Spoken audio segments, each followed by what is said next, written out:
Alors, vous savez que je suis en train de redéfinir le profil du leader, du super leader, si on peut dire.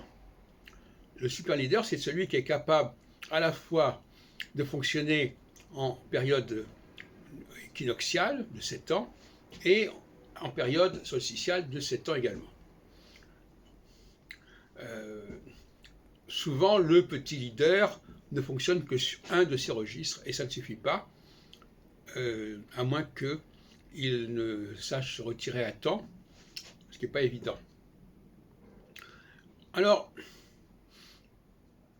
ça veut dire quoi? Par exemple, si on prend le cas d'Éric Zemmour, alors, bon, moi, vous savez que j'ai défini le leader équinoxial comme quelqu'un qui a une capacité de repenser et de restructurer les données disponibles. C'est-à-dire d'aller de l'avant, pas se contenter de resservir des trucs réchauffés. Alors Zemmour a une certaine capacité d'écriture qui n'est pas niable, il me semble. Maintenant, le super leader dans le domaine solsticial, c'est la capacité à rassembler autour de lui des groupes divers qui n'ont pas forcément la même histoire, le même fonctionnement. Et alors il parle de cela, il dit unifier, rassembler la droite, mais il n'est pas certain qu'il en soit capable. Et justement, c'est là que ça peut coincer. Est-ce que d'autres en sont capables? C'est une autre question qui se pose. Dans différents domaines, il faut toujours se demander, chaque communauté, chaque pays, chaque entité doit recenser ses leaders et les classer par catégorie. Alors, il y a les leaders solsticiaux, les leaders équinoxiaux, et puis les leaders qui sont doubles.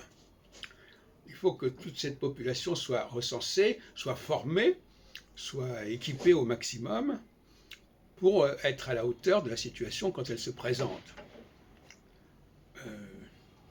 Ce qui rejoint plus ou moins la notion d'ENA, quelque part.